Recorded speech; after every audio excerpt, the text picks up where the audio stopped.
ఈరోజు నేను ప్రత్యేకంగా ప్రెస్ మీట్ పెట్టడానికి కారణం విజయసాయిరెడ్డి గారు. విజయసాయిరెడ్డి గారి ప్రెస్ మీట్ నేను మొన్న చూసా.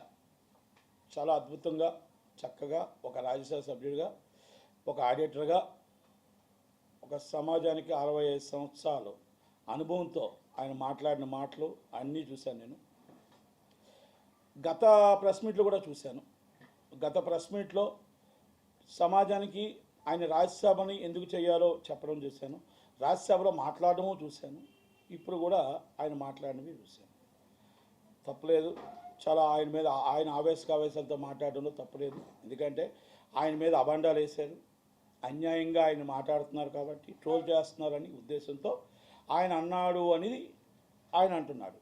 కానీ నేనేమంటున్నానంటే, అయ్యా విజయసాయిరెడ్డి గారు, మీరు రాజ్యసభని ఎందుకు మర్చిపోయారు? మీరు రాష్ట్రానికి షాడో ముఖ్యమంత్రి, ఒకప్పుడు షాడో ముఖ్యమంత్రిని ఎందుకు మర్చిపోయారు? మరి మీరు అన్నీ మీకు తెలుసుండి మొత్తం టోటల్గా చక్రం తిప్పిన మీరు ఈరోజు ఒక విలేకరులను కానీ వాళ్ళని కానీ ఒరే గిరే అని మాట్లాడడం, ఇది మీకు సమస్యమా? మీకు తగునా అని అడుగుతున్నా. ఎందుకంటే మీరేం బాలాకుమారుడు కాదు, 16 ఏళ్ళ బాలాకుమారుడు అని మేము అనుకోవట్లే. మీరు 65 సంవత్సరాల మీరు తాతగారనే మేము అనుకుంటున్నాం. కానీ మరి వాళ్ళు చెప్తున్న మాటలు, వాళ్ళ హస్బెండ్ చెప్తున్న మాటల్ని, మీరు చెప్తున్న మాటల్ని అవి కొన్ని పరిగణలోకి తీసుకుంటే మీరు తాతగారా బాలాకుమారుడా అనేది జనాలకు అర్థం కావాలి. అర్థం అవ్వడానికి ఆ విలేకరులు అడుగుతున్న ప్రశ్న అది.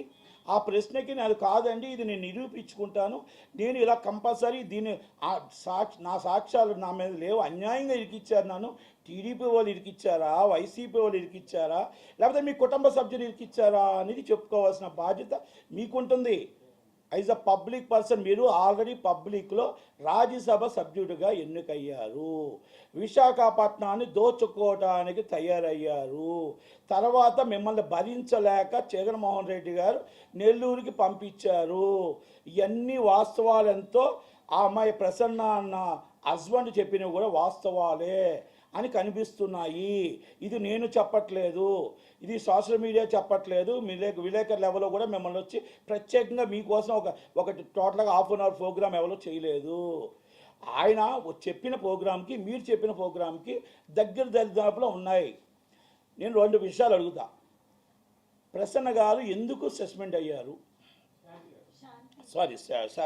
శాంతి గారు ఎందుకు సస్పెండ్ అయ్యారు?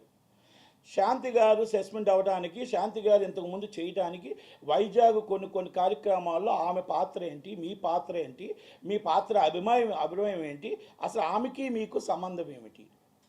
సంబంధం అంటే వేరే విధంగా అనుకోవద్దు విజయసాయిరెడ్డి గారు. మేము అడుగుతుంది, ఆమె అన్నది ఒక ఎంపీ గారిని కలగకూడదా? 100% కలవచ్చు. ఒక ఎంపీగా మీరు అన్నారు, ఎంపీగా నేను ఆ అమ్మాయి అడిగిన దానికి నేను హెల్ప్ చేయకూడదా అని అన్నారు. 140 కోట్ల మందికి రాజ్యసభ సభ్యులు మీరు, నాట్ ఓన్లీ వన్. కనుక 140 కోట్లలో ఎంతోమంది వస్తారు, ఎంతోమందికి మీరు హెల్ప్ చేస్తూ ఉండాలి.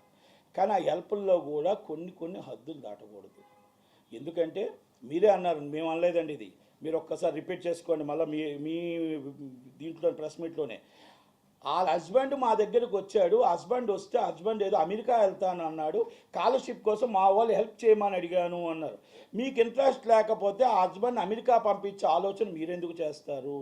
మీకు ఇంట్రెస్ట్ లేకపోతే మీ హస్బెండ్ని మీకు స్కాలర్షిప్ కోసం గవర్నమెంట్ సొమ్ముని ధారాదత్తం చేయడానికి మీరెందుకు చేస్తారు? ఇది నేను మాట్లాడలేని మాట సార్. మీరు మాట్లాడి, మీ నోటుతో మాట్లాడి మీరే హెల్ప్ చేయమని అడిగారు. అంటే 140 కోట్ల మంది జనంలో ఆయన వాళ్ళ హస్బెండ్, శాంతి గారు హస్బెండ్ ఒక్కలే కనబడ్డారా మీకు? వాళ్ళ కుటుంబంలో మొత్తం టోటల్గా నీరు పోసారు. ఓకే, ఆమె 4 కోట్ల బిల్డింగ్ కొన్నదా, కొనలేదా, ఆమె ఆస్తులు ఏంటి, గతం ఏంటి, ఇవన్నీ పక్కన పెట్టేసేయండి. మీకు ఆమెను అక్కడ తీసుకొచ్చి వేయడం ఏంటి, ఆమె సస్పెండ్ చేయడం ఏంటి, ఇవన్నీ కూడా మీ పాత్రలు లేవా? నేను వేరే విధంగా వెళ్ళట్లే. అలాగే మీది ఇంకొకటి ఉంది, అంటే ఇలాంటివి చూసుకుంటే మీ బాలాకుమారుడిగా మీ మీద ఒక అభియోగాలు ఉన్నాయి. ఏమని? అసలు 16 ఏళ్ళ బాలాకుమారుడిగా ఏ ఆడపిల్ల కనబడినా ఫస్ట్ హెల్ప్ చేసేది మీరేనంట. టోటల్గా helping nature is a Vijayasai Reddy గారు is grateful only all for ladies, only అమ్మాయిలు మాత్రమే అనేది మీకు పేరు, మంచి పేరు ఉంది. ఇది ఈరోజు కాదు, రాజ్యసభ కాకముందు నుంచి ఉంది. ఒకవేళ మీకు చరిత్ర కావాలి, మీకు మర్చిపోతే ఆ చరిత్రని కావాలంటే ఒక లైవ్లో కూర్చుందాం, ఎక్కడైనా కూర్చుందాం, లేకపోతే నాకు డెఫర్మేషన్ నోటీస్ పంపించండి, లేకపోతే మీరు పర్మిషన్ డాబా ఇవ్వండి, ఎక్కడైనా కూర్చొని ఏ పోలీస్ స్టేషన్ కాడైనా కూర్చొని మీ చరిత్ర ఇప్పుదాం. అప్పుడు అందరూ DNA టెస్టులు పంపిద్దాం. ఎందుకంటే ఒక చరిత్ర మీకు ఉంది. అమ్మాయి కనబడితే మీ చిన్న కుమారుడు అయిపోతారు అనేది అదొకటి ఉంది. ఇంకొక చిన్నది నాకు డౌట్ ఉంది. ఇప్పుడు సింహాచలం దేవస్థానంలో ఒక 28 సంవత్సరాల అమ్మాయి గెడ్డం ఉమ్మగారు, ఆమెని ఏ ప్రాథమిక ప్రకారం మీరు ఆ ట్రస్ట్ బోర్డులో 100% అనర్హురాలు, ఆ ట్రస్ట్ బోర్డులోకి ఎలాగ వేసారు? ఓకే, తర్వాత అవన్నీ మొత్తం టోటల్గా రచ్చరచ్చ అయ్యి మళ్ళీ సస్పెండ్ అయ్యి జీవో కూడా ఇది. ఆమెకి మీకు సంబంధం ఏంటి? ఇది ఎందుకు నేను అడిగానంటే, ఈమె నాకు ఎవరో తెలియదు, నేను ఎవరో తెలియదు అది కాదు. నేను అడిగిన ప్రశ్న ఏంటంటే, శాంతి గారిది ఎంత నిజం, ఆమెది అంతే నిజం. ఆమెది కూడా ఆ ట్రస్ట్ బోర్డులోకి ఎవరేసారు ఎంక్వైరీ చేయాలి. ఆ ట్రస్ట్ బోర్డులోకి అసలు వేయటానికి 28 సంవత్సరాల లోపు వేయటానికి మన అన్య మతాలు ఒప్పుకోవు కదా. మరి హిందూ మతం వాళ్ళంతా ఏం చేస్తున్నారు? మరి బీజేపీ వాళ్ళు వీళ్ళతో ఎందుకు రాసుకొని పూసుకొని తిరుగుతున్నారు? నెంబర్ 1. రెండోది, ఆ అమ్మాయిని ఎలాగేశారు, ఎందుకు మరి ఆ అమ్మాయిని సస్పెండ్ చేశారు? ఆ ట్రస్ట్ బోర్డు నుంచి ఎందుకు సస్పెండ్ చేశారు అనర్హురాలుగా? అంటే ఇలాంటివన్నీ విజయసాయిరెడ్డి గారికే వస్తాయి పాపం హెల్ప్ చేయడానికి. చాలా మంచివాడు, సౌమ్యుడు, గొప్పవాడు కనుక ఆయనకి అన్నీ కూడా ఇలాంటివన్నీ వచ్చి ఆయన చేతి కాడికి వస్తే అందరు అమ్మాయిలకి హెల్ప్ చేస్తూ ఉంటాడు. మరి ఏ పాపం పుణ్యం ఎరగిన వాడు ఆయన? మరి విజయసాయిరెడ్డి గారి కోసం ఇంకా ఏం మాట్లాడాలి, ఇంకా ఏం చెప్పాలి? మీరు పెద్ద ప్రెస్ మీట్ పెట్టి ఒరే అని ఇష్టం వచ్చినట్టు మాట్లాడితే ప్రెస్ వాళ్ళని అంటే తప్పు ఒప్పుకున్నారు. ఎప్పుడైతే మీరు అన్నారో ఒరే అన్న మాట మీ నోట్లోంచి వచ్చిందో తప్పు ఒప్పుకున్నట్టు. ఎమోషనల్ ఎప్పుడైతే అయ్యారో తప్పు ఒప్పుకున్నట్టు. వైసీపీ వాళ్ళు కూడా మీకు సపోర్ట్ చేయలేదు అంటే 100% జగన్మోహన్ రెడ్డి గారిని కూడా మీరు బ్లాక్మెయిల్ చేశారు. జగన్మోహన్ రెడ్డి గారు ఏ విధంగా మిమ్మల్ని బయటకు పంపించాలో తెలియని పరిస్థితుల్లో ఈరోజు ఆ విశాఖపట్నం నుంచి అటు బయటకే పంపించారు తప్ప, విశాఖపట్నం భూముల నుంచి ప్రతి దాంట్లో మీ చేతిలో మీ పాత్ర ఉంది, మీ చాత్ర ఉంది, మీ ఇల్లు ఏ విధంగా కట్టుకున్నారు ఇవన్నీ ఉన్నాయి. ఇంకా చాలా ఉన్నాయి మీ చరిత్ర. ఈమెకున్న ఆస్తులు ఎక్కడి నుంచి వచ్చాయి? ఎవరైతే ఏమన్నారో ఈమెకు ఆస్తులు ఎక్కడి నుంచి వచ్చాయి, ఎలాగొచ్చాయి? BMW X5 ఎలాగొచ్చాయి? ఇవన్నీ నేను ఎందుకు అడుగుతున్నానంటే, పూర్తిగా ఎంక్వైరీ చేయండి. కొత్త గవర్నమెంట్ ఎంక్వైరీ చేయరా? విజయసాయి గారు చాలా మంచివాడు, సౌమ్యుడు. అలాంటిది ఆయన మీద అబండాలు వేస్తున్నప్పుడు ఎంక్వైరీ చేయండి. ఎంక్వైరీ చేసి మరి ఏం జరిగింది, ఎక్కడ జరిగింది, మరి ఎవరు తప్పులు చేస్తున్నారు, ఎవరు తప్పు సమాచారం ఇస్తున్నారు అనేది ఒక్కసారి తెలుసుకోవాలి. అది అందుకనే విజయసాయిరెడ్డి గారు అన్న ఆయన రాజ్యసభ సభ్యుడి కంటే కాకముందు ఒక ఆడిటర్గా ఆయన తిమింగలం. బమ్మిని బిమ్మం చేయొచ్చు, బిమ్మిని బమ్మించేయచ్చు. ఇలాంటి వ్యక్తి జగన్మోహన్ రెడ్డి గారు మంచి వ్యక్తి, మంచి వాడు. చెడు దారిలో నడిపించిందే ఈయన కనుక ఈయన దారిలో ఆయన నడిచాడు కాబట్టి ఆయన్ని దగ్గర గిఫ్ట్లో పెట్టుకున్నాడు. బస్ అంతే.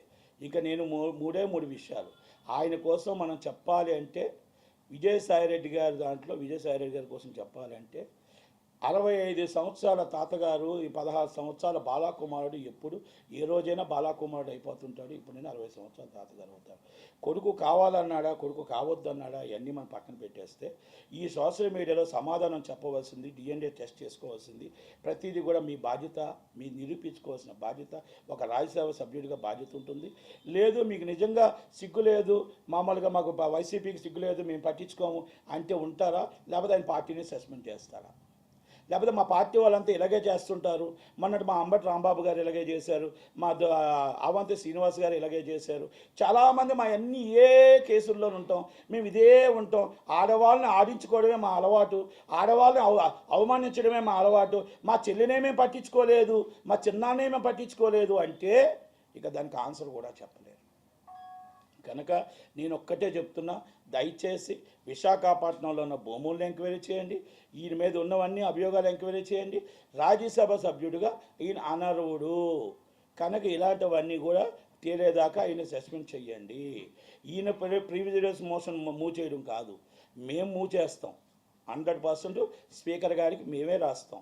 ఈయన ఈ విధంగా ఉన్న అన్ని ప్రూఫ్స్ సైతం టోటల్గా సోషల్ మీడియాలో కాదు, అన్నీ కూడా ఎక్కడెక్కడి నుంచి ఎలాగొచ్చాయి, ఎలాగేసారు, ఎందుకు వేసారు, లేకపోతే ఆఫీసర్ ఎందుకు వేసాడు, ఆఫీసర్ సస్పెండ్ చేయండి ఇమీడియట్లీ. ఒక అమ్మాయిని తీసుకొచ్చి 28 సంవత్సరాల వయసు గల అమ్మాయిని తీసుకొచ్చి మీరు ఒక మొత్తం సింహాచలం దేవస్థానిక ట్రస్ట్ అనేది చాలా పెద్ద గొప్ప విషయం, మా ఉత్తరాంధ్రలో చాలా గొప్ప. అలాంటి తీసుకొచ్చి ఒక అమ్మాయిని తీసుకొచ్చి మీరు వేస్తారా ట్రస్ట్ బోర్డులో? లేకపోతే అక్కడ ఎవరైతే ఈవోనో ఇమీడియట్ సస్పెండ్ చేసేయండి, సస్పెండ్ చేసి ఇమీడియట్ అరెస్ట్ చేయి. విజయసాయి రెడ్డి సంబంధం లేదు కదా, సంబంధం లేనప్పుడు ఆఫీసర్ని తీసుకెళ్ళి లోన్ వేసేయండి. ఆఫీసర్లు ఈ విజయసాయి రెడ్డి గారు ఆడినది మాత్రం ఆడుకున్నారు. ఆఫీసర్లు అందరూ రాష్ట్రాన్ని మొత్తం రావణ కాష్టం చేశారు వీళ్ళు.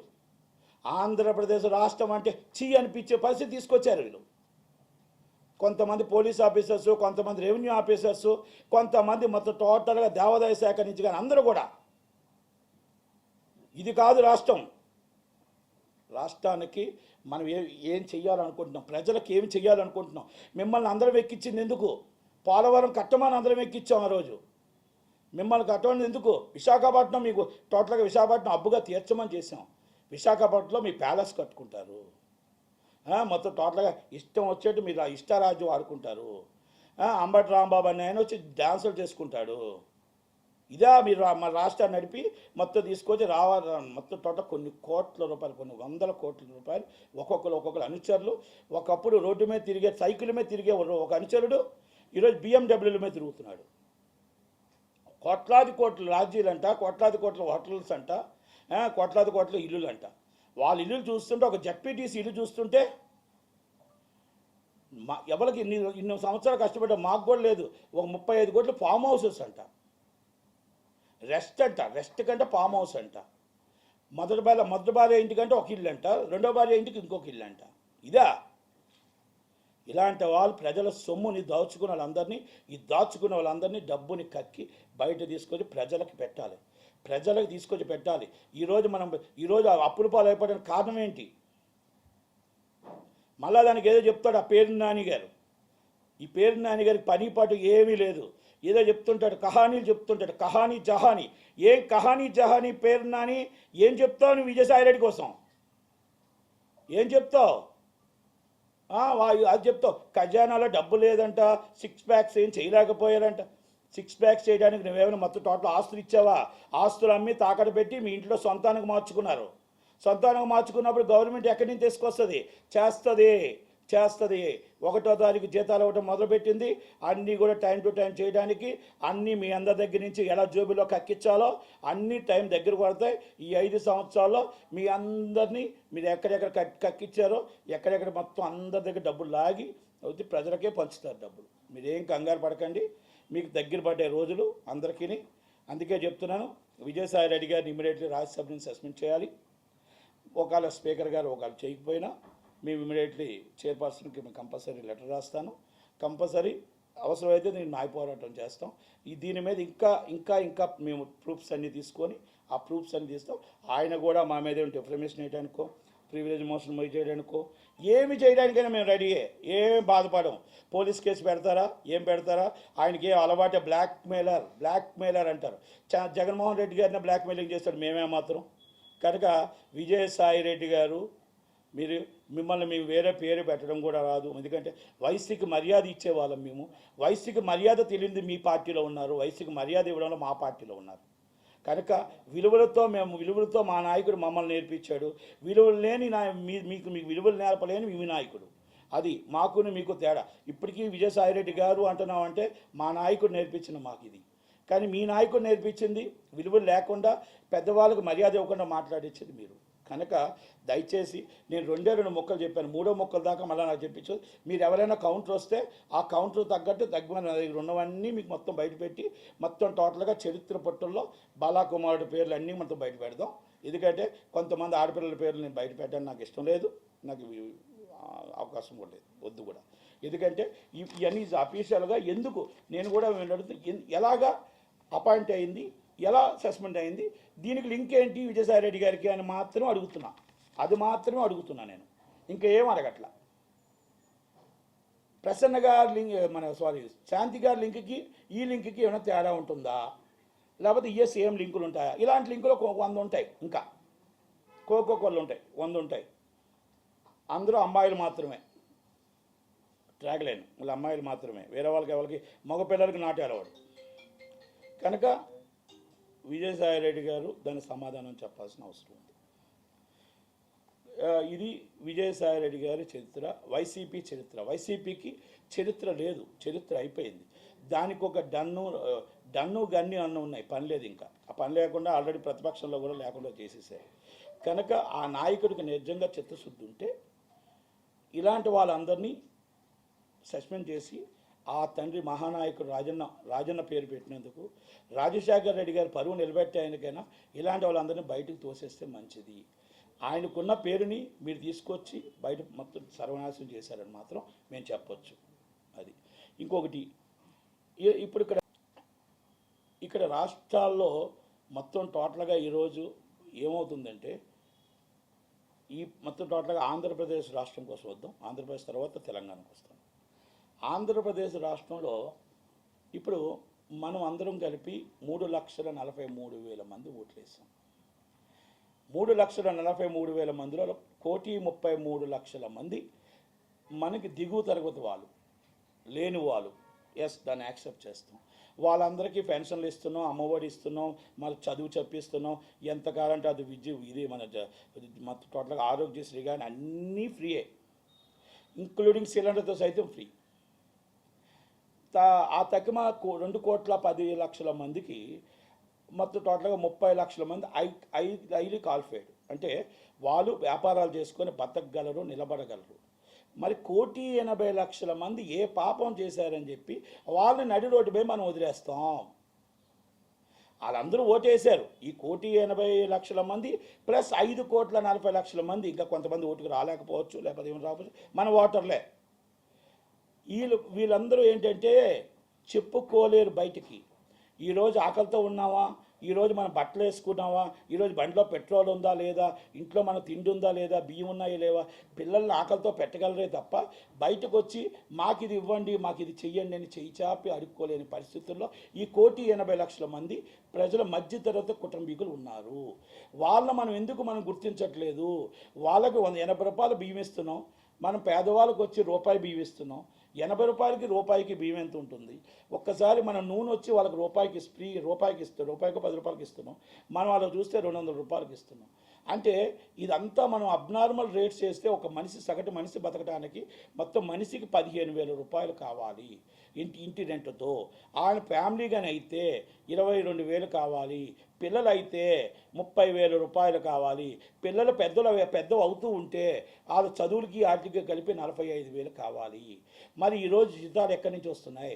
45 నుంచి 60,000 రూపాయలు మామూలు పెద్ద అయితే జీతాలు, మినిమం మెయింటెనెన్స్ కావాల్సి వస్తున్నప్పుడు ఈరోజు మనకు జీతం ఎంత వస్తుంది? మినిమం 15,000 రూపాయల నుంచి చిన్నగా చదువుకునే వాళ్ళకి 15,000, మామూలుగా చదువుకునే వాళ్ళకి హై క్వాలిఫై అయిన వాళ్ళకి మొత్తం 60,000, 50,000 జీతాలు వస్తున్నాయి. చాలా జీతంతో చదువులే పిల్లల్ని చదివించుకోవాలా, ఆ విద్య ఆరోగ్యమే చూపించుకోవాలా? మరి ఏమీ చూపించుకోకుండా గ్యాస్ సిలిండర్ 1,200 రూపాయలకే కొనాలా, 200 రూపాయలకు కందిపప్పే కొనాలా? మరి వీళ్ళందరూ ఏం పాపం చేశారని ఇంత డబ్బు చేసి ఒకవేళ డబ్బు సరిపోతే ఎవరికి చెప్పుకోలేక ఆ తల్లిలో తండ్రి ఒక పూట తినక, ఒక పూట తిని ఆ తల్లికి ఆ పిల్లల్ని చదివించుకొని ఆ ఆరోగ్యంలో కానీ ఆ దేవుని ఆరోగ్యం బాగాలేకపోతే ఆ నెలంతా పస్తుండి ఆ ఆరోగ్యశ్రీ లేక, ఇన్సూరెన్సులు లేక, ఏమీ లేక, మరి ఆ పిల్లలు ఆ డబ్బు అంతా అటు వెళ్తూ ఉంటే, ఆ డబ్బు వెళ్తున్న నెల రోజులు వాళ్ళందరూ ఆకలితో ఉంటే మనకి వాళ్ళని మనం పట్టించుకోమా? గవర్నమెంట్లు ఏదైనా సరే, తెలంగాణ అవ్వచ్చు, ఆంధ్ర అవ్వచ్చు, వాళ్ళు మనం ఏం పాపం చేశారు? మధ్యతరగతిగా పుట్టారని. మధ్యతరగతి కుటుంబీలుగా పుట్టడమే తప్ప పాపమా? వాళ్ళ మీద మనం ఎందుకు పట్టించుకోవట్లేదు? మిమ్మల్ని సిలిండర్ ఫ్రీ అడగట్లేదు వాళ్ళు, మీరు 400 సిలిండర్ ఇవ్వండి. మిమ్మల్ని పప్పు 200 రూపాయలకి అడగట్లేదు, రూపాయికి అడగట్లా, 50% రేట్లు ఇవ్వండి. మీరు బియ్యం రూపాయికి అడగట్లా, మీరు 50 రూపాయలకి ఇవ్వండి. ఒక రేటు చేసి ఆ మధ్యతరగతి కుటుంబీకులను కాపాడండి. ఆ మధ్యతరగతి కుటుంబీకులు మిమ్మల్ని ఫ్రెండ్స్ని అడగట్లా, ఆ మధ్యతరగతి కుటుంబీకులు మిమ్మల్ని అమ్మఒడి అడగట్లా. విద్యా వైద్యం ఫ్రీ చేయండి. విద్యా వైద్యంకి అక్కడ కులమత భేదాలు పెట్టొద్దు. గొప్పవాళ్ళు పేదవాళ్ళు, లేనివాళ్ళు ఉన్నవాళ్ళు మాత్రమే పెట్టండి. విద్యా వైద్యం ఈ రెండు ఫ్రీ చేయండి. ఆ రెండు ఫ్రీ చేస్తే సగటు ప్రజలందరూ బాగుపడతారు.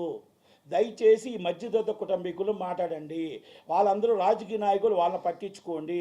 ఎంతసేపు మీకు వచ్చిందా, మీకు అమ్మఒడి వచ్చిందా, మీకు మొత్తం రుణమాఫీ వచ్చిందా, అది కాదు వచ్చేది. ఈ మధ్యతరగతి కుటుంబీకులే ఈరోజు సాయంత్రం 4 గంటల నుంచి రాత్రి 1 గంట దాకా ఓటేసింది మధ్యతరగతి కుటుంబీకులే. ఎందుకు ఓటేసారో తెలుసా?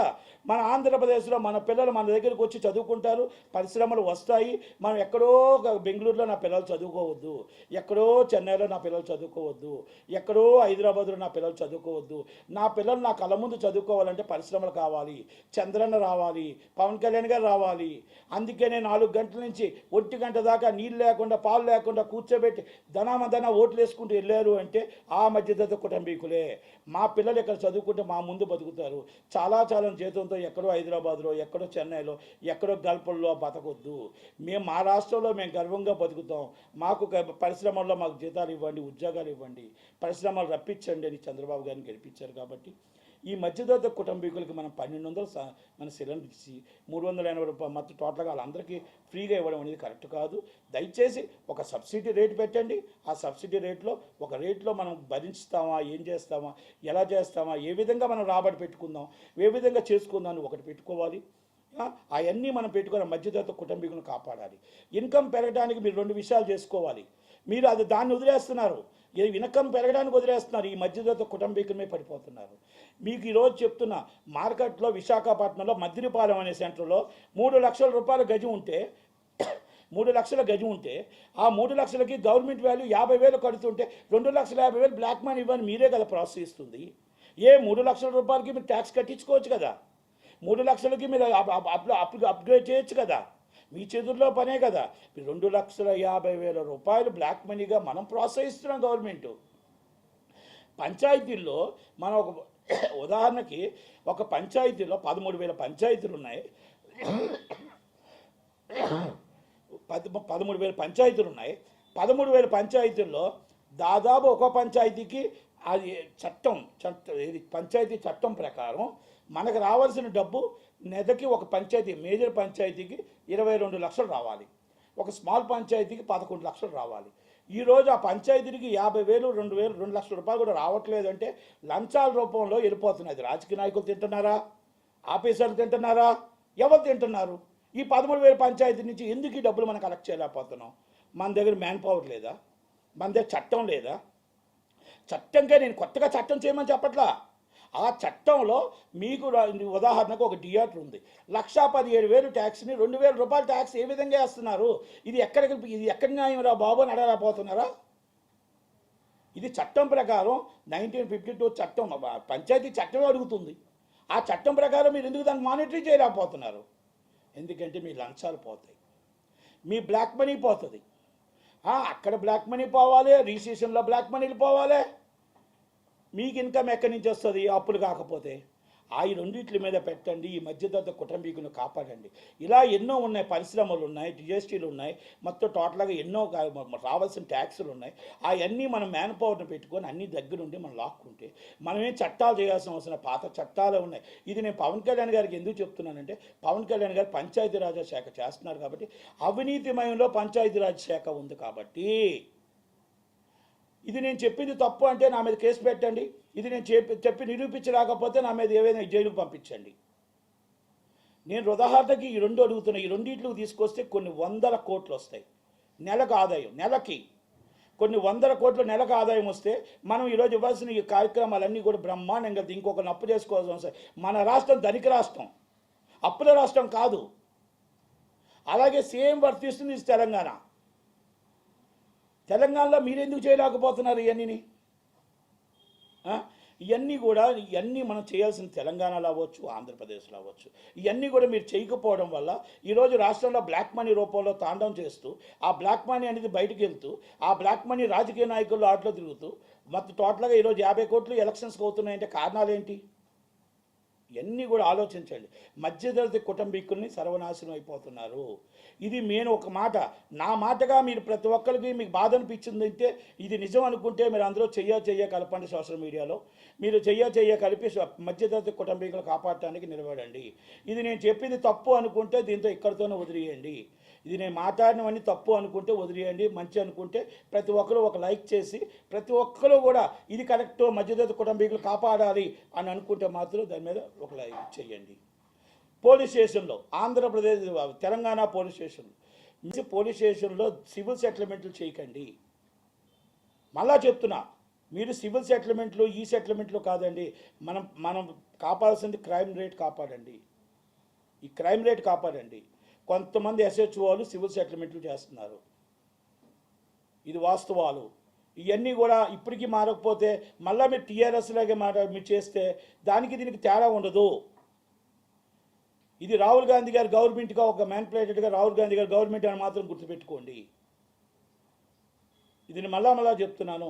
దయచేసి నా దృష్టికి వచ్చాయి. నేను ఆయన చెప్పడం జరిగింది. వింటారా? వినకపోతే 100% ఆయన సివిల్ డిస్ప్యూట్స్ అండ్ కోర్టులు ఉన్నాయి, అన్నీ ఉన్నాయి. మీరు పోలీస్ స్టేషన్లో మీరు సివిల్ సెటిల్మెంట్స్ ఎందుకు చేస్తున్నారు? ల్యాండ్ సెటిల్మెంట్, సివిల్ సెటిల్మెంట్లు చెయ్యకూడదు, చెయ్యరాదు, నేరం. ఆ సీఏని ఇమీడియట్లీ సస్పెండ్ చేస్తారు. చెయ్యాలి. సివిల్ సెటిల్మెంట్కి తీసుకొచ్చి వేరే దాంట్లో కేసులు ఇరికిచ్చి అలాంటివి చేయకూడదు. కొన్ని సిటీ పోలీస్ స్టేషన్లో అవి జరుగుతున్నాయి. మొన్న నాన్సింగ్ పోలీస్ స్టేషన్లోని జరుగుతుంది. అబ్నార్మల్ ఆయన రెడ్డే, అబ్నార్మల్ సీ ఆయనలో ఇలాంటివి చేసుకుంటూ వెళ్తే గవర్నమెంట్కి మీరు అన్యాయం చేసిన వాళ్ళు అవుతారు. న్యాయం చేసిన వాళ్ళు ఎవరు? Drugs very important. అలాంటి వాళ్ళకి రికమెండేషన్ కూడా ఉంటుంది. తీసుకొని లోన్ వేసేయండి. అక్కడ రికమెండేషన్ ఏంటండి మీకు? అక్కడ ఆ లెవెల్లో ఫోన్లు ఏంటండి? ఎమ్మెల్యేలు ఫోన్లు ఏంటండి? ఎంపీలు ఫోన్లు ఏంటండి? డ్రగ్స్ అనే మహమ్మారిని తరిమి కొట్టండి. ఎవరి రికమెండేషన్ కూడా తీసుకోవద్దు. ఇది స్టేషన్ హౌస్ ఆఫీసర్స్కి తెలుసో మాకు తెలీదో దయచేసి ఒక్కసారి మళ్ళా నేను మీకు విన్నపిస్తున్నా. తప్పించడానికి ప్రయత్నం చేయకండి. గొప్ప వాళ్ళ పిల్లలను తప్పించి పేదవాళ్ళ పిల్లలు ఇరికించడానికి ప్రయత్నం చేయకండి. మత్తు మందు తీసుకునేవాడిని ఇరికిచ్చి మత్తు మందు అమ్మేవాడిని వదిలేయడానికి ప్రయత్నం చేయకండి. ఇప్పటికైనా నిజాయితీగా ప్రయత్నం చేయండి. నిజాయితీగా మత్తు మందుని తరిమి కొట్టండి. మా సినిమా వాళ్ళని అబండాలు వేయడం మొదలు పెట్టండి, మానేయండి. అంతేగాని సినిమా ప్రతి వాళ్ళు ఏంటంటే సినీ సెలబ్రిటీస్ సినిమా వాళ్ళు తప్పు చేస్తే తీసుకెళ్ళి లోనేసేయండి. ఎవరు చేసినా వాళ్ళు ఎవరికి అతిథులు కారు. కానీ వాళ్ళని మీరు మళ్ళీ ఎవరో చెప్పారని విడిపించడానికి చేయకూడదు. తప్పు చేస్తే ముందు ఒక్కరిని అరెస్ట్ చేయండి. ఎనీ ఆఫీసర్ ఎవరైనా సరే ఎంత పెద్దవాళ్ళైనా అరెస్ట్ చేయండి. అరెస్ట్ చేసి తీసుకెళ్ళి లోన్ వేయండి. ఆ లోన్ వేసి వాళ్ళు తీసుకొని చూపించండి టీవీ ముందు. వాళ్ళంటే మీకు భయం. పాప ఒక లేనివాడు, పేదవాడు, అమాయకుడు రోడ్డు మీద తీసుకొచ్చి అయ్యో ఇది దొరికింది అది దొరికిందని చెప్పేసి మొత్తం ప్రెస్ మీట్ పెడతారు. ఏం ప్రెస్ మీట్ పెడతారంటే ఆయన ఆ లేనివాడిని తీసుకొచ్చి ప్రెస్ మీట్ పెడతారు. ఉన్న వాళ్ళని సైడ్ చేస్తారు. ఇది మానిన రోజే మన రాష్ట్రాలు మారుతాయి. ఇవన్నీ మానిన రోజే మనకు మంచి జరుగుతుంది, పేదవాడికి న్యాయం జరుగుతుంది. అది మాత్రం అవన్నీ గుర్తుపెట్టుకోవాలా. హరికృష్ణారెడ్డి గారిని ఇమ్మీడియట్గా సస్పెండ్ చేయాలా. నాన్సింగ్ హరికృష్ణారెడ్డి గారిని ఇమ్మీడియట్గా సస్పెండ్ చేయాలా. అక్కడ అవకతవకలున్న ఆయన మీద ఎంక్వైరీ చేయాల్సిందే. అది మాత్రం నేను చెప్తున్నాను. Thank you very much.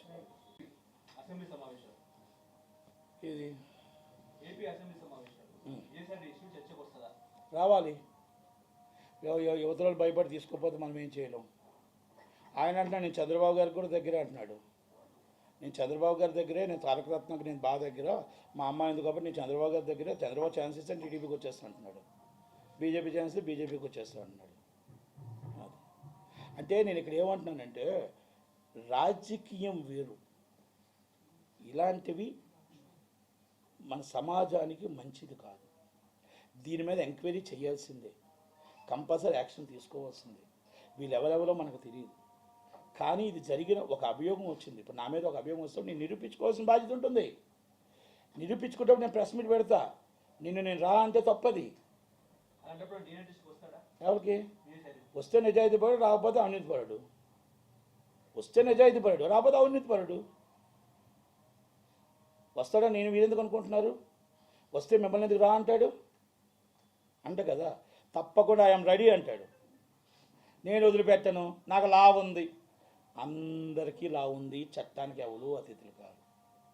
మీకు రాజ్యసభ ఎంపీ ప్రివిలేజ్ మోసం మీరు మూవ్ చేస్తే మాకు సుప్రీంకోర్టులు ఉన్నాయి, మాకు హైకోర్టులు ఉన్నాయి, మేము కూడా మూవ్ చేస్తాం, మేము కూడా అన్నీ చేస్తాం. అంటే నేనేమంటున్నానంటే ఆయనకి నాకు వ్యక్తిగత ద్వేషాలు లేవు. ఇక్కడ ఇది ఒక పార్టీకి ఆయన చేసేటప్పుడు ఆ పార్టీలో అక్కడ ఆయన మీద అభియోగం వచ్చేటప్పుడు నేను మామూలుగా ఇంకో పార్టీకి సపోర్ట్ చేసేటప్పుడు నా రైట్ నాకు ఉంది, నేను అడుగుతాను కంపల్సరీ.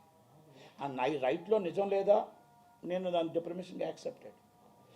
నేను తప్పుడు సమాచారం తప్పుడు ప్రెస్ మీట్ పెట్టానా, ఐఎమ్ రైట్, అంతే.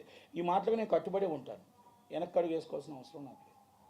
అది ఆయన కేసు పెట్టుకుంటాడా, ఐఎమ్ రెడీ. నేను దాన్ని ప్రూవ్ చేయడానికి ఆయన మొత్తం టోటల్గా ఆ రోజు మొత్తం టోటల్గా దీనికి ఆన్సర్ వస్తే ఇప్పుడు ఒకటి చెప్పాను, ఆన్సర్ వస్తే బాలాకుమారుడి పేరు మొత్తం టోటల్గా అన్నీ కూడా పబ్లిక్గా షార్ట్లు బయటపెట్టాను. అందుకని ఆన్సర్ లేకుండా నేనేది అన్నీ చెప్పుకో పిచ్చోళ్ళగా వెళ్ళడం కాదు కదా. Thank you. సరే, ఈ మధ్యకాలంలో చూసుకుంటే ముఖ్యంగా విజయసాయి రెడ్డి గారు రాజ్యసభ సభ్యుడు, అలాగే ఓయూలో ఇన్స్పెక్టర్, ఒక జర్నలిస్టులని మీడియాలో పనిచేసే వ్యక్తులను పట్టుకొని మీకు పని బాట లేదా మీరు అన్నట్టు అరే తురే ఒరే అనడము ఎందుకు, కల్చర్ ఎందుకు సార్ ఇట్లా మారుతుంది? ఆ డ్రెస్ అలా చేస్తుంది. ఆ డ్రెస్ చేసేటప్పుడు అరే తురే అనేటప్పుడు ఆ డ్రెస్ ఇప్పిస్తే అరే తురే అనమానండి, అనలేడు కదా. అందుకని అంటారు రాజకీయ నాయకుడు ఈరోజు వస్తాడు వెళ్ళిపోతాడు, కానీ ఆ డ్రెస్ అనేది 62 సంవత్సరాలు ఆయన మీద ఉంటుంది. ఆ డ్రెస్కి గౌరవం ఇవ్వాల్సింది ఏంటో తెలుసా, తప్పు చేసేవాడిని వదలొద్దు, అంతే తప్ప ఎదుటివాడిని ఒరే గిరే కించపరిచేటప్పుడు వాళ్ళు ఎంత బాధపడతారో, రేపు నీ పై ఆఫీసర్లు నీ ఒరే గిరే అంటేప్పుడు నువ్వెంత మీ ఇంట్లో ఎంత బాధపడతారో అర్థం చేసుకో. ఆయన journalist is duty and police is duty, is a political is duty.